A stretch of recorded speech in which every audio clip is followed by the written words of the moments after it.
It's an amazing example also of a lot of this sort of kind of destruction of the idea that white is so-called good and black is so-called bad.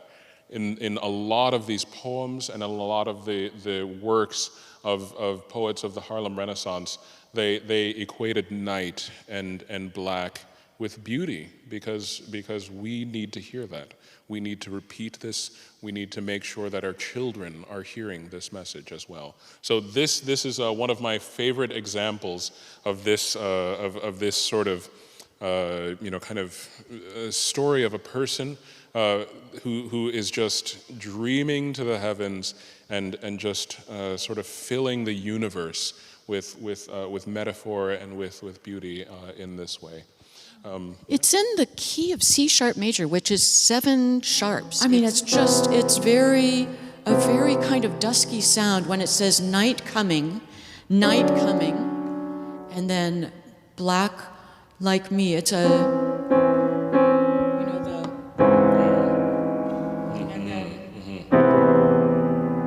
but the key of C sharp major seems very optimistic somehow. So she goes, at the end, she goes from this, where it's like this, I can actually go like this, which Zach kindly sent up this boom. Thank you, Zach. But so, I mean, it's like this night coming tenderly, and then back, black like me. I mean, she ends on this very sort of upbeat, but this,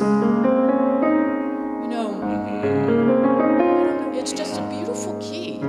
Yeah. Except for all those damn sharps, but it's just really... Even though it makes for a very, very tricky piano part, we have these sort of sharps, and for our friends who might be looking at the score, the left side of the page there is just filled with all of these sort of hashtags. They're sharps, and they also could kind of represent the stars of the night as well. I mean, it's really all of these kind of beautiful sort of images that are written on the page and that are kind of woven into the fabric of this song as well in this way. If you can actually scroll to the 3rd page too, I just want to kind of point out one of my absolute favorite moments in almost anything that I have. So we're kind of all over the sort of spectrum. At the beginning, we have this really gentle kind of flowing sort of rhythm, and we're kind of back and forth.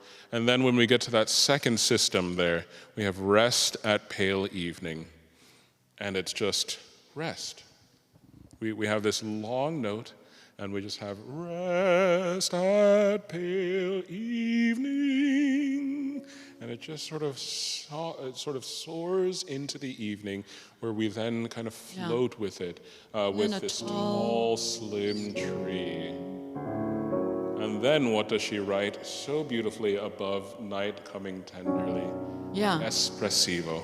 And you pointed out that there's this A sharp and then in the bass A. Oh, yeah. Yeah. So there's some really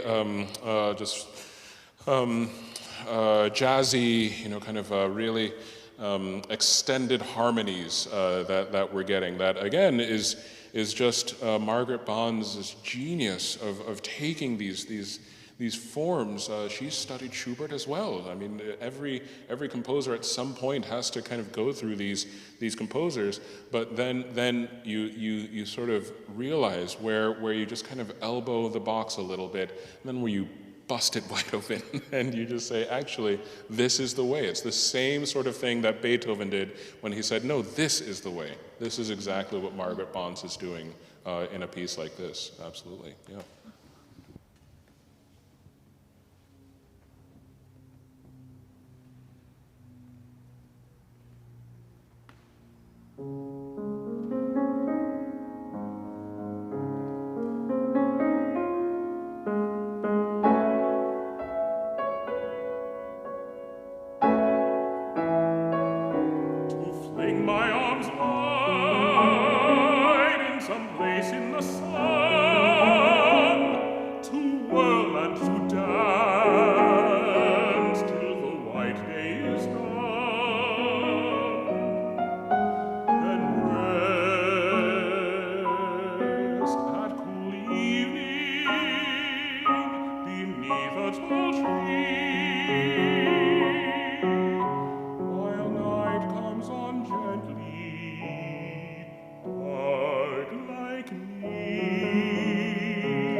my dream.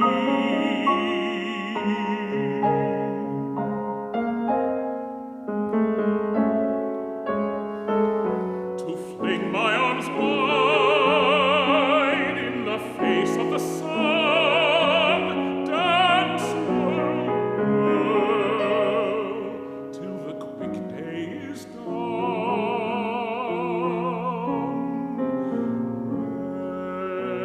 Rest, heart, pale evening,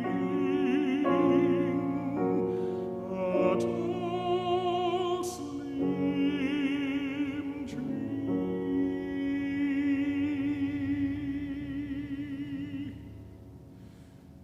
Night coming tenderly, black like thee. Night coming tenderly, black like me.